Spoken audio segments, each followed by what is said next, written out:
Boa tarde, senhoras e senhores. Sejam bem-vindos à teleconferência de apresentação dos resultados da Sinqia, referente ao terceiro trimestre de 2020. Estão presentes conosco os senhores Bernardo Gomes, diretor-presidente, Léo Monte, diretor de Marketing e Inovação, Tiago Rocha, diretor financeiro e de Relações com Investidores, e Francisco Aguiar, gerente de RI. Informamos que os participantes estarão apenas ouvindo a teleconferência durante a apresentação e, em seguida, iniciaremos a sessão de perguntas e respostas, quando mais instruções serão fornecidas. Caso algum dos senhores necessite de alguma assistência durante a conferência, queiram, por favor, solicitar a ajuda de um operador digitando *0. Esse evento também está sendo transmitido simultaneamente pela internet, via webcast, onde se encontra a respectiva apresentação. A seleção dos slides será controlada pelos senhores. O acesso pode ser feito pelo endereço eletrônico ri.sinqia.com.br, onde também encontra-se disponível para download e release e a apresentação da companhia. Agora, gostaria de passar a palavra ao Sr. Bernardo, que iniciará a apresentação. Por favor, Sr. Bernardo, pode prosseguir. Obrigado. Boa tarde a todos. Obrigado pela presença em nossa teleconferência. Eu vou começar a nossa apresentação de número 2, onde estamos reportando um trimestre repleto de recordes e cheio de novidades, né? Começando aqui no slide pelo quadro à esquerda, nós vamos falar sobre o desempenho financeiro da companhia nesse trimestre, em que a gente apresentou uma receita líquida recorde de 52,8 milhões, mais 13,8% em relação ao mesmo período do ano anterior, com destaque especial para o crescimento da receita recorrente, que também foi recorde e atingiu 46,9 milhões, um crescimento de 23% em relação ao mesmo período do ano anterior. Ainda nesse quadro, a gente destaca a importante redução das despesas gerais e administrativas, que ficaram em 8,6 bilhões nesse trimestre, uma redução de 12,5% em relação ao mesmo período do ano anterior, mostrando como temos conseguido capturar sinergias das aquisições e ter uma bastante disciplina nesse momento, nesse cenário em que a gente está vivendo nesse momento, né, durante esse ano de pandemia. E por último, relatar aqui um EBITDA ajustado recorde de 8,8 milhões, um crescimento bastante significativo, 46,3%, quando comparado com o mesmo período do ano anterior.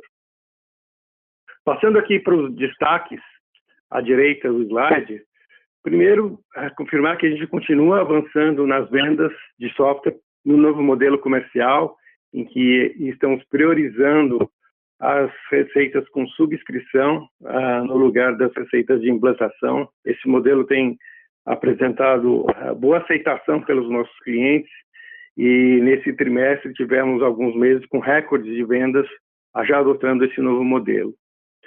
Com base nisso, ampliamos significativamente a carteira de contratos de software.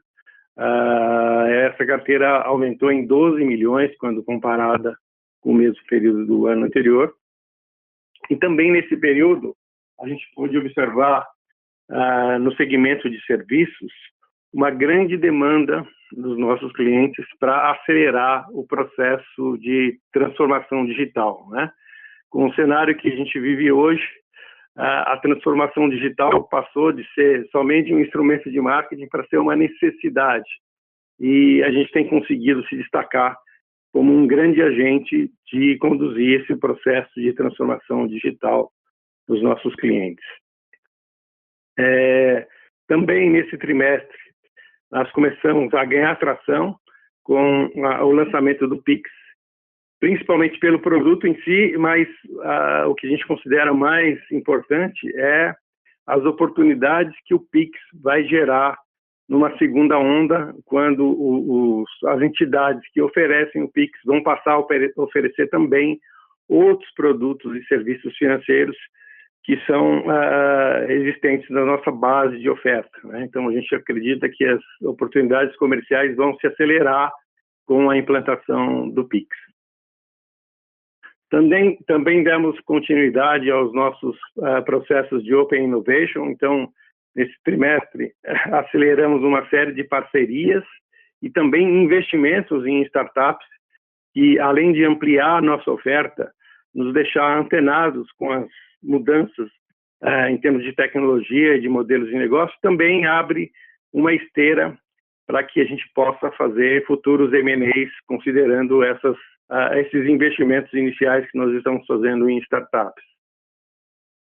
E, por último, aqui, destacando nesse slide, a aquisição da TRI, uma empresa tradicional no segmento de soluções para câmbio, o que nos insere nesse mercado. Era um desejo antigo da empresa complementar o nosso portfólio com atuação no segmento de câmbio. Além disso, a gente acredita que o segmento de câmbio vai passar nos próximos anos por uma grande revolução e a gente quer ter oportunidade de estar presente, liderando essa mudança, assim como ela já aconteceu no mercado de crédito, no mercado de pagamentos. O mercado de câmbio, eu acho que é a próxima bola da vez e a gente quer estar presente, atuante e liderando essa transformação tecnológica que o mercado vai passar. Antes de passar para o próximo slide, eu só queria destacar que tudo aquilo que foi dito aqui, principalmente com relação ao desempenho financeiro, ainda não contempla as informações das duas aquisições recentes, né, que nós fizemos, do Itaú Soluções Previdenciárias e da TRI Solutions no mercado de câmbio. Esses números vão começar a aparecer a partir do próximo trimestre, do quarto trimestre desse ano. Tá? Passando agora para o slide 3, gostaria de destacar aqui que a gente continua sendo reconhecido como uma empresa líder no mercado de tecnologia, tanto do ponto de vista dos colaboradores, dos funcionários, quanto do mercado, né?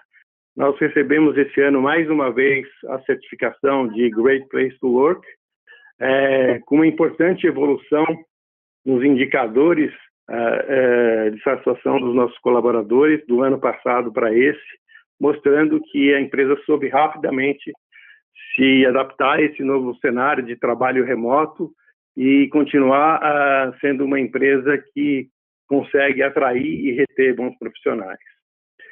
Também figuramos mais uma vez no Fintech Ranking da IDC, que nos aponta como uma das 100 maiores fintechs do mundo.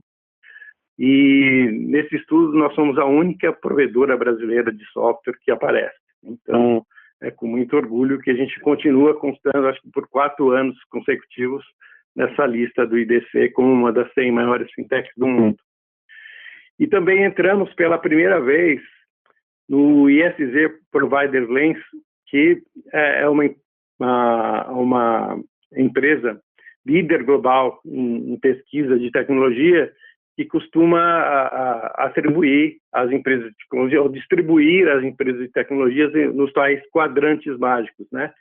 E a gente passou a aparecer em 3 desses quadrantes da pesquisa, o que passa a ser um importante instrumento de venda e de reconhecimento do mercado para a nossa empresa. Tá? Então, essas são as novidades importantes, além do que a gente tem conseguido conquistar, recordes constantes do ponto de vista financeiro, também o reconhecimento cada vez maior do mercado em relação à nossa estratégia.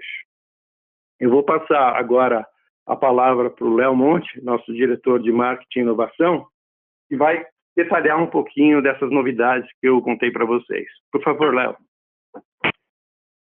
Obrigado, Bernardo. Boa tarde a todos. É um prazer vir aqui novamente contar um pouquinho sobre os avanços que nós tivemos, avanços bem significativos em relação à inovação, focando aí na questão do PIX e também no Open Innovation.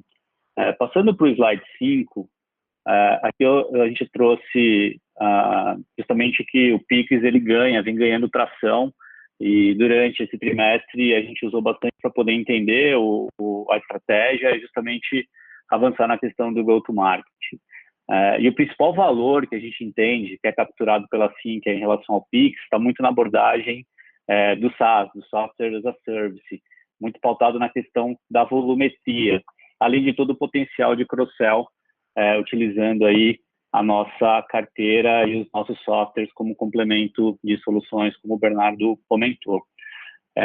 Aqui ao lado, nós temos alguns pontos importantes, né? No segundo trimestre, nós fizemos o lançamento, e ele estava muito focado na questão dos participantes diretos, né? Então, a gente continua atuando, entregando solução para os diretos, né? Através do software on-premise, em relação ao SPI, mas também, agora, a gente deve conectar os participantes indiretos, né? Que a gente já tem bastante potencial, aos diretos através da nossa solução PSTI Cloud, junto em parceria com a Microsoft e também junto com algum parceiro de bancos liquidantes.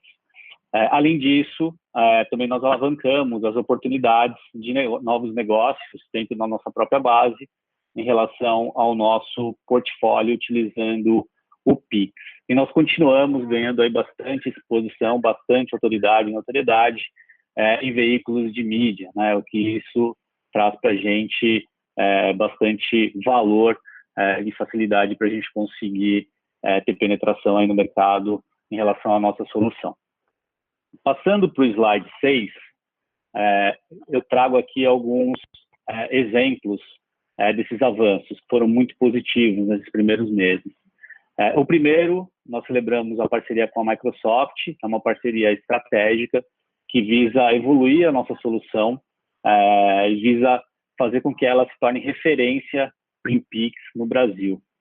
Muito pautado na questão da evolução, tanto do produto como da arquitetura, a escalabilidade, então a gente conseguir garantir a escalabilidade e também a segurança, fazer junto o go-to-market, então a ideia é que a gente vá juntos fazer a prospecção de novos clientes, tanto dentro da carteira como também fora, e também todo o esforço de comunicação. Então a ideia é que a gente faça um SKPix powered by Azure da Microsoft. Ao lado também, nós temos aí já os primeiros resultados comerciais. Então, durante esse trimestre, nós realizamos aí as primeiras vendas do nosso Pix, e aqui eu trago um exemplo bem interessante. Um deles é justamente a gente conseguiu fazer a venda do Pix para uma das 3 maiores adquirentes do Brasil, e aqui eu gostaria de trazer o foco para o volume de transações ao ano dessa empresa. Então, a gente está falando aí de aproximadamente 2,5 bilhões de transações ao ano, e provavelmente boa parte disso passa a ser transacionado no Pix. Lembrando também que o Pix foi fundamental para a conversão desse cliente, uma vez que esse cliente ele vai se tornar uma SCD, e além do Pix ele vai precisar de todo o arcabouço tecnológico, né, todo o core banking, esteira de crédito, que é assim que vai prover para ele. Ou seja, além de vender o Pix, nós vendemos o full solution de toda a estrutura de bancos, na nossa vertical de bancos para ele. Ao lado, no box mais escuro, nós temos aí um número de prospects, né, que aí juntos com a Microsoft nós estamos trabalhando, são mais de 70, olhando bastante para as novas oportunidades agora dessa nova janela que nós teremos de entrada de novos participantes do Pix.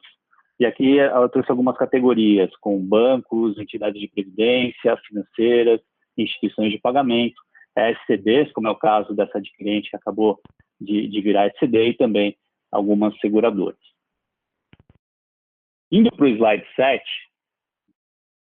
aqui nós reforçamos os avanços que nós tivemos em relação à nossa estratégia de inovação aberta. O círculo menor são as parcerias estratégicas que nós estamos firmando com algumas startups, de acordo com algumas necessidades dos nossos clientes. Aqui eu trouxe 3 exemplos muito interessantes, que nos abrem muitas possibilidades. Então, no primeiro caso, é o acesso digital. Ele traz aí todo o arcabouço, toda a tecnologia de biometria facial, e que a gente deve empregar isso na Previdência, para as entidades de Previdência, para que eles possam fazer a prova de vida. Ainda mais no momento como esse que nós estamos vivendo, uma tecnologia dessa é mais do que necessária. Logo abaixo nós temos a startup Monkey, é uma startup de antecipação de recebíveis, e que já está plugada ao nosso core banking, e a ideia é que não só essa, como todas as parcerias, a gente faça de uma forma em que, uma vez feito, a gente consegue disponibilizar para todos os nossos clientes. E abaixo também nós temos a RoboBanker, que aí nos traz a tecnologia de robo-advisor, de indicação, muito focado aí na parte de fundos. Indo para o círculo maior, estão alguns exemplos de investidas que nós tivemos na Expansão Startups. Nós investimos via Darwin, no BET 8 e também 9. Eu gostaria de dar destaque inicialmente para a eBots, que é um robô e que ele faz toda a automatização de processos, e isso vai ajudar bastante dentro dos nossos softwares. Essa é uma startup que já foi integrada aos nossos softwares, inclusive a gente já tem alguns cases com alguns clientes. Ao lado nós temos a Openbox.ai, que nos traz inteligência artificial aplicada a crédito. Logo abaixo nós temos a Cashway, que tem toda essa questão importante que o mercado está olhando agora, que é o Bank as a Service e também o Open Banking. Um pouquinho mais abaixo nós temos o DataRuder, uma startup também de inteligência artificial e que possui uma plataforma de análise de dados e que a gente já vem utilizando ela aqui para fazer algumas análises preditivas em relação à eficiência operacional aqui da própria Sinqia. E ao lado, nos bullets menores, nós temos aí algumas tecnologias que provavelmente a gente deve investir nesse BET 9. Então, a tokenização, Bank and White Label, inteligência artificial aplicada à precificação e também inteligência artificial aplicada a chatbots e voz. Indo para o slide 8, isso nos mostra que é importante essa soma de forças para entregar inovação para o setor financeiro. São tecnologias que são prioridades nas agendas dos nossos clientes, na agenda do mercado, e isso também ajuda a gente a ampliar o nosso portfólio, trazendo novos modelos de receita, como é o caso, por exemplo, da própria Monkey, que a gente vai ter um modelo de parceria estabelecido através de revenue share. Então, isso traz muitos ganhos para todos os envolvidos. Além da gente fortalecer a cultura de inovação, então, boa parte da empresa está envolvida, né, nesse processo como um todo, seja na avaliação ou na integração, e isso é muito importante para a gente, porque a gente passa a ter contato com tecnologias emergentes, isso passa a ser normal aqui dentro da companhia. E também, no caso da Darwin, são empresas aí que nós já investimos, nós já temos uma sociedade e que é importante para a gente poder acompanhar elas de perto, acompanhar a evolução e justamente poder ter elas participando aí da nossa esteira e ter possibilidade de M&A. E falando de M&A, eu vou passar agora para o Thiago Rocha. Obrigado, Léo. Boa tarde, pessoal. Eu começo no slide 10, falando um pouquinho da aquisição da TRI, uma aquisição que a gente anunciou logo depois do encerramento do terceiro TRI, a gente traz aqui como evento recente, e eu queria enfatizar que a gente continua entregando o nosso plano de consolidação, que foi a motivação para o follow-on realizado no ano passado, né? Já existia um desejo antigo na Sinqia de entrar nesse segmento de câmbio, e a gente conseguiu agora atender esse desejo com a TRI. Duas teses motivaram essa aquisição, pessoal. A primeira delas é a tese de ampliar o portfólio de produtos para bancos, uma solução de câmbio, e uma solução que é muito bacana, uma solução atualizada. A TRI foi a única empresa do segmento de câmbio a conseguir fazer uma transição tecnológica bem sucedida, e uma solução completa, capaz de tratar todos os tipos de operação de um banco com carteira de câmbio, as operações onshore, offshore e também as operações de comércio exterior. Segunda tese relacionada à ampliação da carteira de clientes, a gente soma alguns nomes novos, nomes de muita qualidade, incluindo diversos bancos globais com atuação aqui no Brasil. Portanto, são duas teses que são os ingredientes para a nossa estratégia de cross-sell. Um novo produto, que é um produto referência no mercado de câmbio, a partir de agora vendido na maior base de clientes do setor financeiro aqui no Brasil. O impacto dessa aquisição é a adição de 8,1 milhões de receita.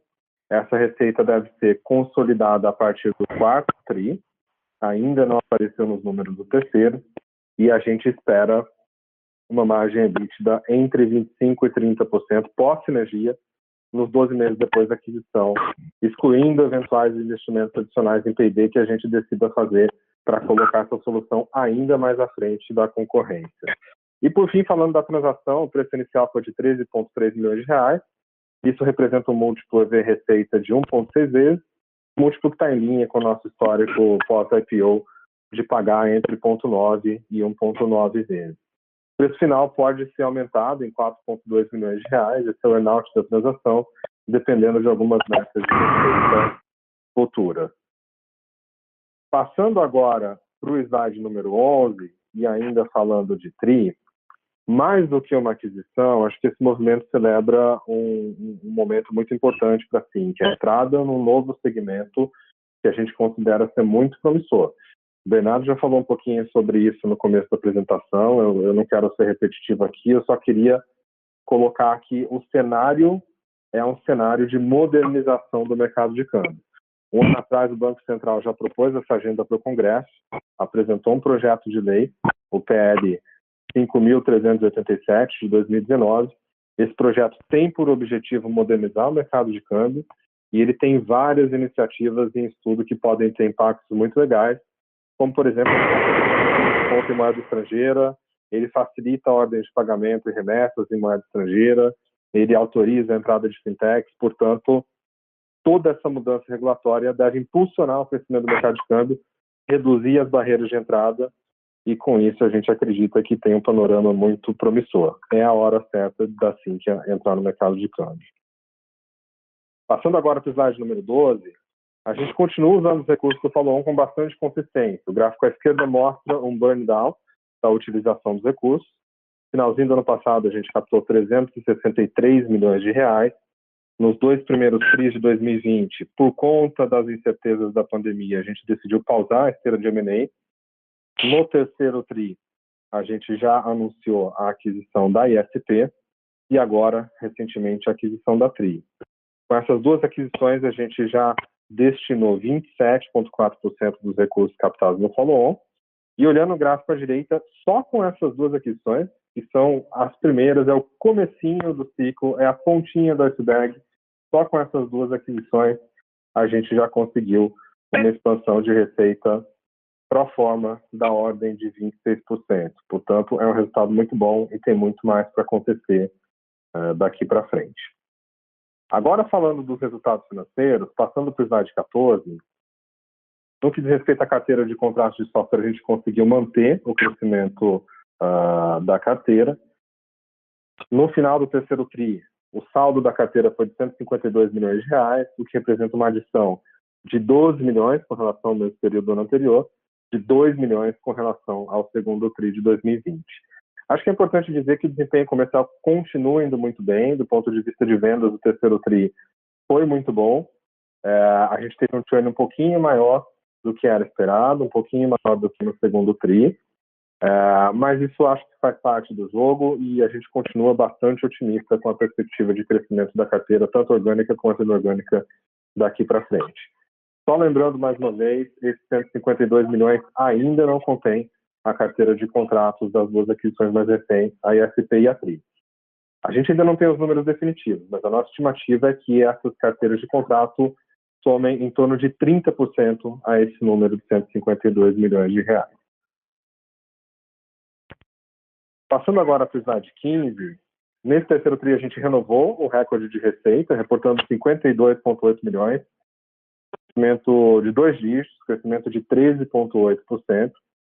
Em software, a gente teve 35,6 milhões, crescendo 6,5%, principalmente pelo desempenho de fundos e de previdência, mas o grande destaque desse trimestre foi o negócio de serviço, em que a gente reportou uma receita de 17,1 milhões e cresceu 33%.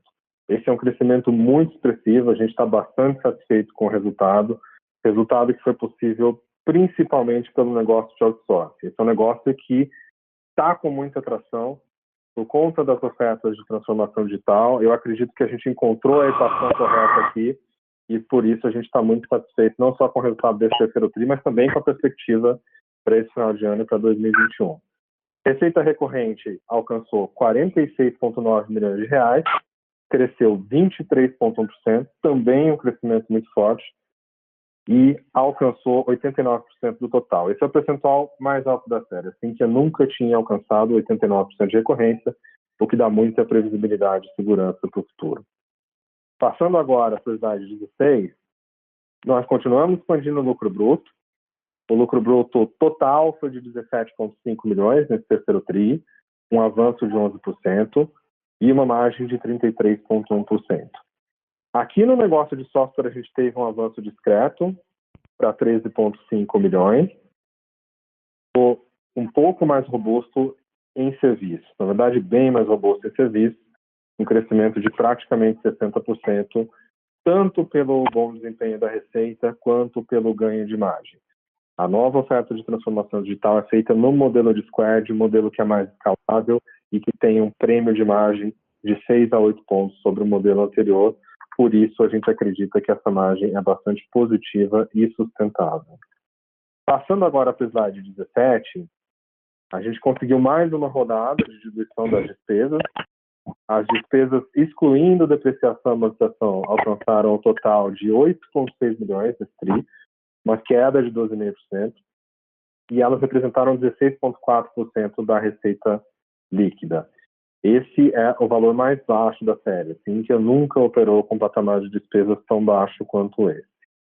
E quando a gente olha a qualidade dessa redução de despesa, a gente também fica bastante satisfeito em como a gente conseguiu essa redução, né? As despesas comerciais em marketing foram de 2,8 milhões, tiveram um pequeno crescimento de 16,7% contra o mesmo período do ano anterior, se mantiveram representando mais ou menos a mesma proporção da receita, 5,3%. Portanto, a gente passou pela pandemia mantendo os investimentos comerciais e de marketing, que, na nossa visão, são as despesas mais saudáveis para viabilizar o crescimento presente e futuro da empresa. Por outro lado, nas despesas gerais administrativas, a gente teve uma redução muito expressiva. Elas foram de 5,8 milhões, caíram quase 23%, representaram 11% da receita, e esse bom desempenho é resultado de 3 fatores, né? O primeiro deles são as sinergias que a gente foi capaz de capturar nas aquisições que realizamos no primeiro semestre de 2019, a Atena em janeiro, a DS em fevereiro, Softpar em maio. Esses 3 caras foram integrados na virada do segundo para o terceiro TRI, e agora a gente já consegue mostrar um patamar de sinergia mais legal. O segundo fator foi a racionalização de despesas orgânicas agora, nesse período de pandemia. A gente está com o time em home office, a gente conseguiu reduzir despesas com facilities, despesas com viagens e algumas outras despesas que não existem no momento como esse, e é uma redução bastante sustentável.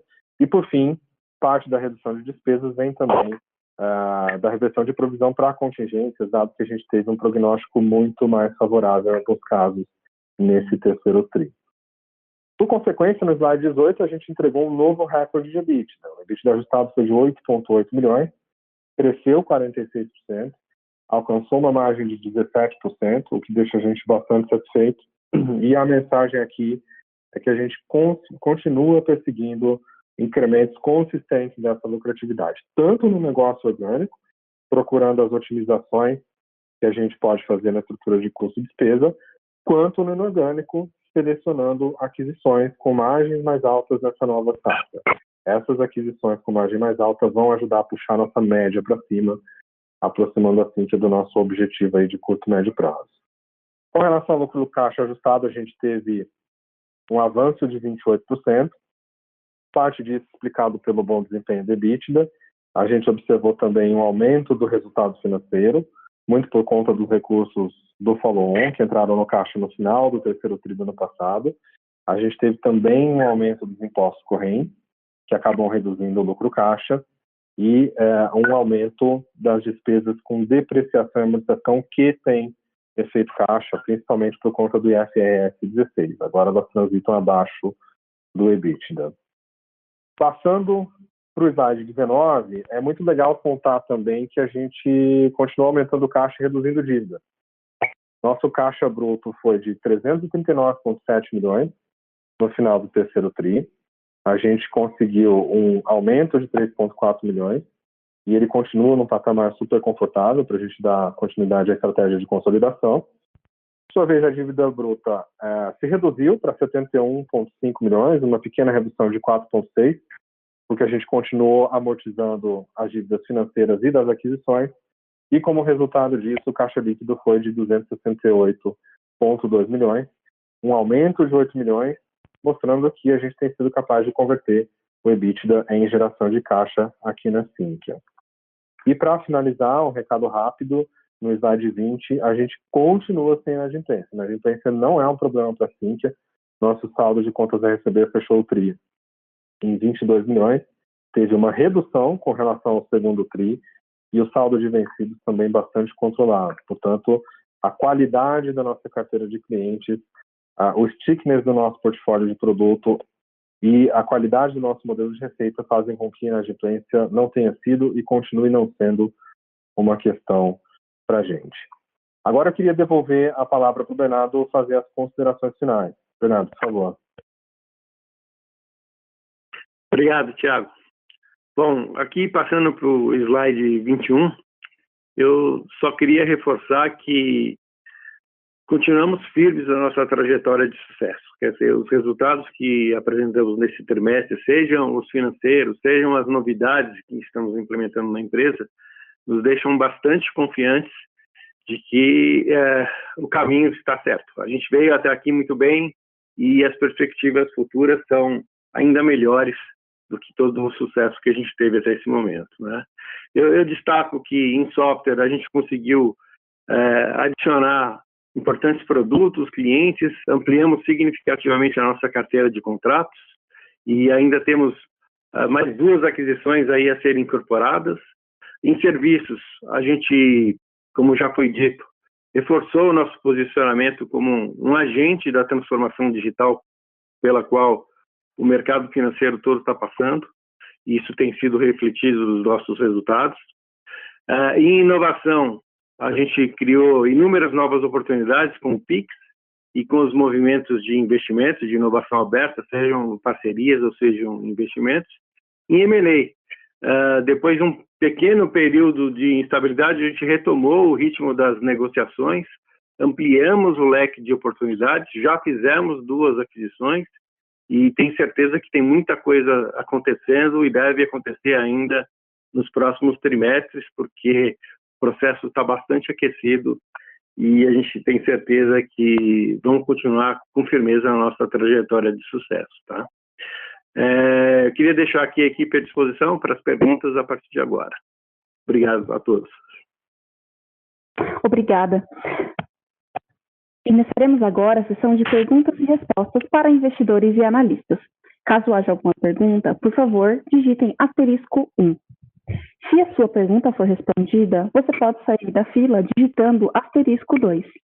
As perguntas serão atendidas na ordem que forem recebidas. Solicitamos a gentileza de tirarem o fone do gancho ao efetuarem a pergunta. Dessa forma, uma ótima qualidade de som será oferecida. Por favor, aguardem enquanto coletamos as perguntas. Nossa primeira pergunta vem do Sr. Clécio Abel Feitosa. Quais as perspectivas para o primeiro trimestre de 2021, visto que teremos uma previsão de elevação na inflação de 3%? E a segunda seria sobre os grandes bancos fechando várias agências e adotando o trabalho home office. Se isso terá um impacto significativo nas operações da Sinqia. Obrigado.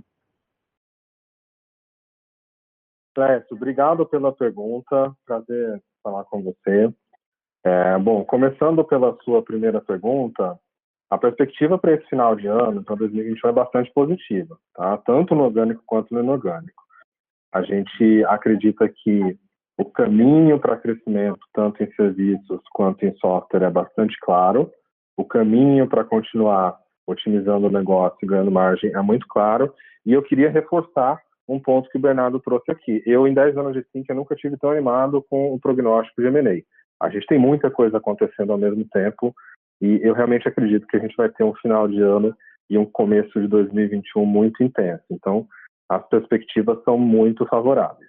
Falando um pouquinho sobre inflação, a inflação tem um impacto, sim, discreto, mas tem um impacto nas nossas receitas.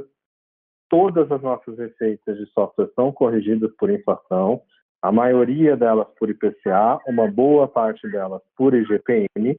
E como que isso impactou a nossa receita até aqui e vai impactar para frente? O mês de maio de 2020 foi o mês em que a gente teve a menor inflação, olhando os últimos 12 meses, tanto no IPCA quanto no IGPM. Por consequência disso, os reajustes contratuais que aconteceram ali no finalzinho do segundo TRI e no terceiro TRI foram muito modestos do ponto de vista de inflação, né? Isso acho que explica em parte o fato da gente ter apresentado um crescimento nominal um pouco mais baixo no terceiro TRI. Por outro lado, a boa notícia é que a inflação, boa notícia no sentido de crescimento nominal da receita, é que a inflação está acelerando. E como os contratos são indexados, a gente espera que a contribuição do reajuste da inflação para a nossa receita nominal comece a ficar um pouquinho mais representativa a partir de agora. Tá? Bom, agora passando para a sua última pergunta com relação ao movimento de fechamento de agências, isso impacta o negócio da Sinqia de uma forma muito positiva. Na verdade, não tem nenhum efeito negativo, dado que a Sinqia não provê os sistemas que fazem a automação de agência. A Sinqia não tem sistema de boca de caixa, não tem sistema de ATM. Todos os sistemas de canais que a Sinqia tem são canais digitais, são relacionados à internet banking e mobile. Então, desse ponto de vista de software, a gente está muito tranquilo com a mudança, e do ponto de vista de serviços, a gente está muito animado. Muito desse crescimento de serviços que você vê no terceiro TRI aconteceu por causa do senso de urgência dos nossos clientes em fazer a transformação digital.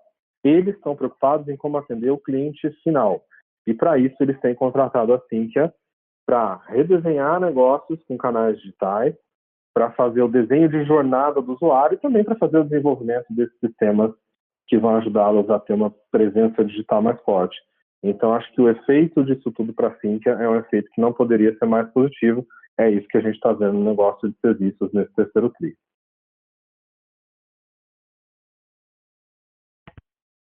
Nossa próxima pergunta é do senhor Ayrton.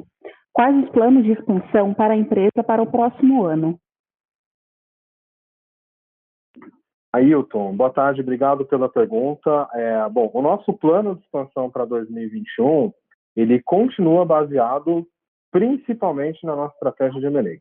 Tá? Um ano atrás a gente fez um follow-on, a gente captou recursos para fazer aquisições. É isso que a gente está prestando mais atenção nesse momento. A gente já fez duas e, como eu disse, isso é só a pontinha do iceberg. Então, a gente está muito entusiasmado com o prognóstico de M&A para o final de ano e começo de 2021. Esse é o principal caminho que vai levar a mudanças relevantes no posicionamento do ponteiro, mas óbvio que junto com isso tem toda uma estratégia de crescimento orgânico para continuar acelerando as vendas de software com o novo modelo comercial e continuar acelerando o crescimento de serviços com as ofertas de transformação digital.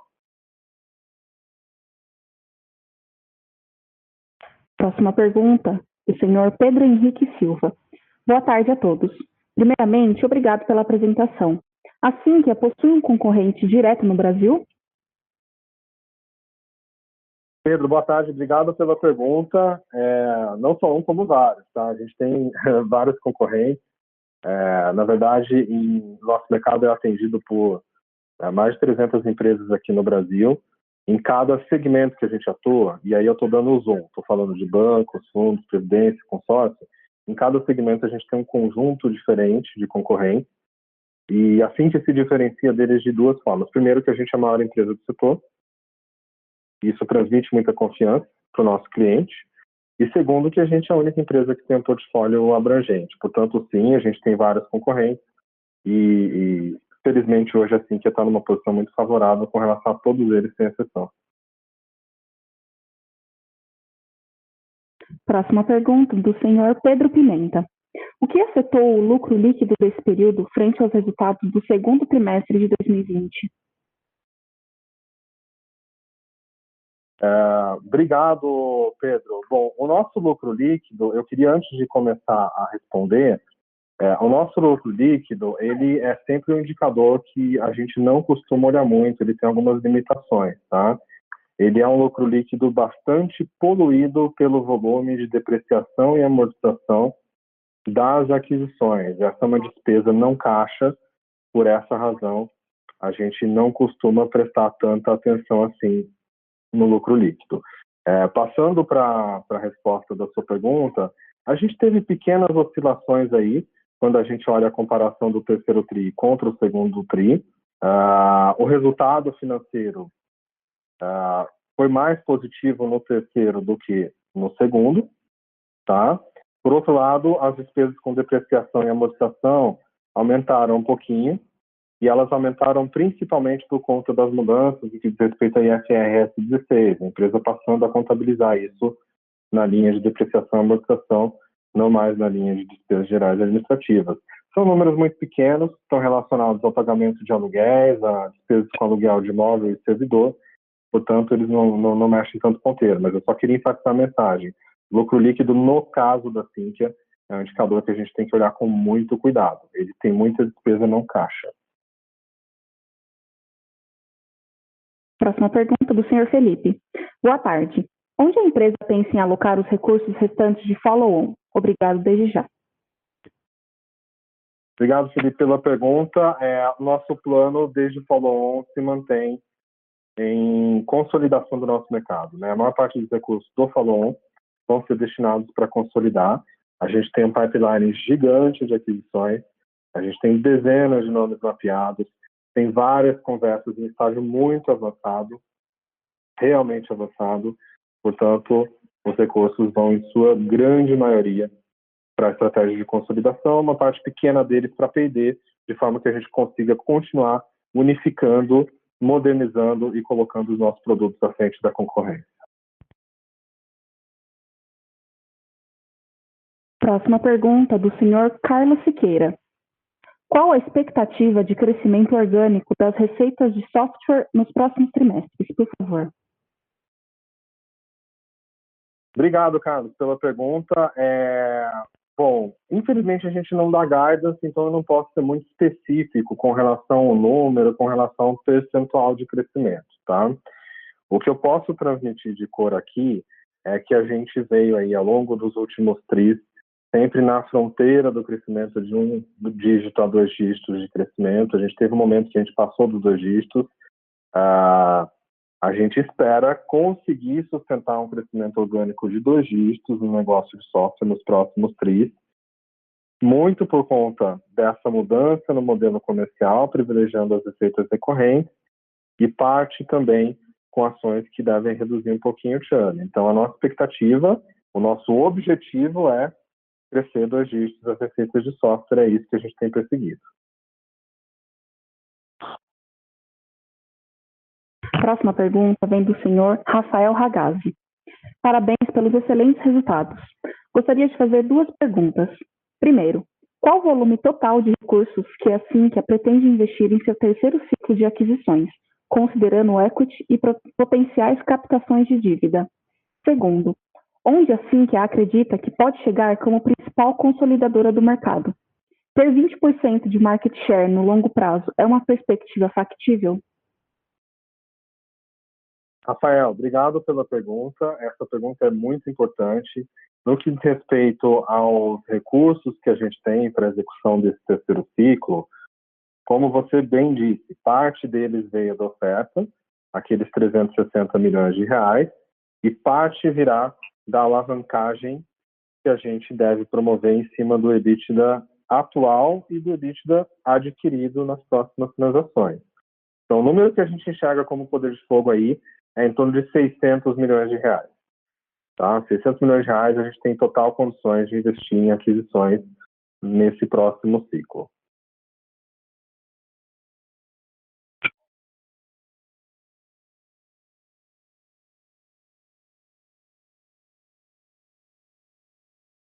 Nossa próxima pergunta é do senhor Alexandre Massuda.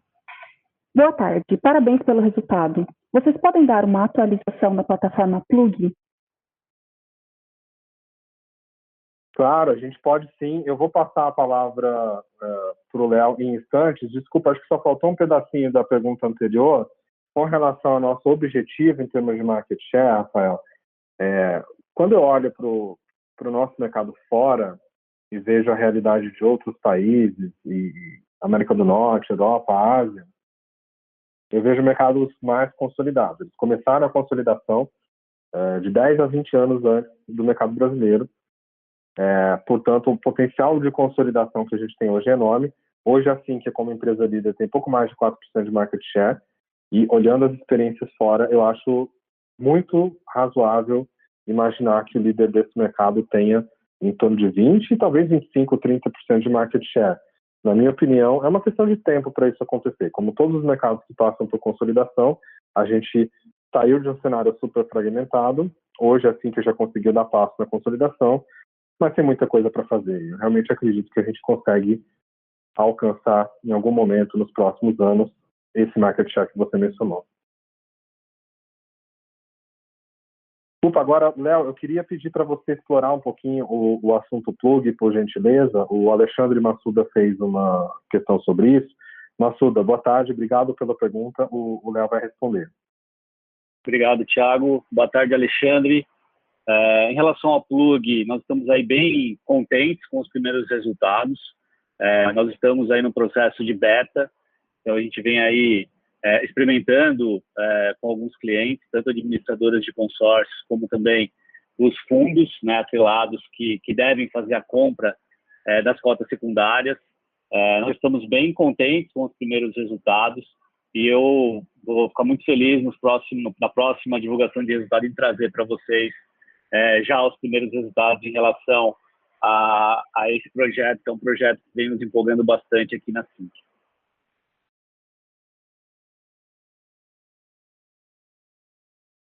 Próxima pergunta da senhora Isabela Rodrigues. Podem detalhar o que esperam na parte de câmbio? Quais são as mudanças que estão vendo que geram oportunidades para a Sinqia? Isabela, obrigado pela pergunta. Para te dar um pouquinho de contexto, o nosso mercado de câmbio hoje no Brasil é um mercado muito mais regulado do que o resto do mundo. Tá? Ele é mais regulado a ponto de ele dificultar e encarecer a realização de operações de câmbio, tanto por pessoas jurídicas e também por pessoas físicas, e a ponto de fazer com que ter uma carteira de câmbio não seja algo relevante se você tem uma escala muito pequena no teu banco ou na tua fintech. Então, o que a gente espera olhando para frente é que essa mudança regulatória e essa modernização do mercado de câmbio tenha o mesmo efeito que ela teve no mercado de pagamentos. Vamos voltar 12 anos no tempo aqui. Vamos imaginar que a gente está lá em 2008. Em 2008, o mercado de pagamentos no Brasil tinha poucas adquirentes, 3 delas tinham 99% do mercado, e quando a gente fala de 2020, a gente está falando de Pix, que abriu a porteira do mercado de pagamentos e já tem, nesse momento, mais de 760 instituições autorizadas pelo Banco Central. Então, olhando para frente, o que a gente acredita que vai acontecer como tendência nesse mercado é uma simplificação regulatória que vai fazer com que seja mais fácil para uma empresa fazer uma operação de câmbio no Brasil, consequentemente os volumes aumentam e, além disso, essa simplificação regulatória reduz as barreiras de entrada de forma que mais instituições financeiras entrem no segmento de câmbio.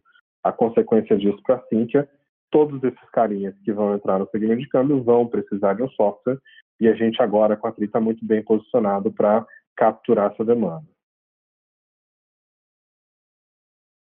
Próxima pergunta do senhor Conrado Francisco Almeida Carvalho. Boa tarde a todos e grato pela apresentação. A Sinqia tem a pretensão de adquirir empresas de outros setores que não sejam de tecnologia ou softwares, seja no curto, médio ou longo prazo? Obrigada. Conrado, obrigado pela pergunta. Hoje a nossa estratégia está toda baseada em tecnologia, principalmente empresas de software que tenham a tecnologia proprietária, que tenham um modelo de receita baseado em licenciamento. Então, no curto prazo, e poderia dizer que também no médio, não passa pela nossa cabeça sair do negócio de tecnologia. Dentro de tecnologia, a gente tem muitas coisas diferentes. Tá? A gente tem software, tem serviços e trocentos outros modelos novos que estão surgindo. Então, em se tratando de tecnologia, a gente está dentro e, obviamente, a gente está procurando caminhos para explorar modelos novos, como o Léo comentou na apresentação. O modelo que prevalece hoje é o modelo de licenciamento de software, de prestação de serviço. No futuro pode não ser. E a gente está se adaptando a isso. Então, a gente fica dentro de tecnologia, A gente fica dentro do nosso escopo, que é setor financeiro, é isso que a gente faz bem, é aqui que a gente tem uma vantagem competitiva, e a curto e médio prazo isso não muda. Lembrando que para fazer perguntas, basta digitar *1. Caso sua pergunta não tenha sido respondida, não hesite em procurar o time de RI. Não havendo mais perguntas, gostaria de passar a palavra para o Sr. Bernardo para suas considerações finais. Sr. Bernardo, pode prosseguir. Obrigado. Mais uma vez, quero agradecer a todos a presença na nossa teleconferência e colocar a equipe à disposição para qualquer dúvida eventual. Muito obrigado. Obrigada. A teleconferência dos resultados do terceiro trimestre de 2020 da Cíntia está encerrada. Por favor, podem desconectar.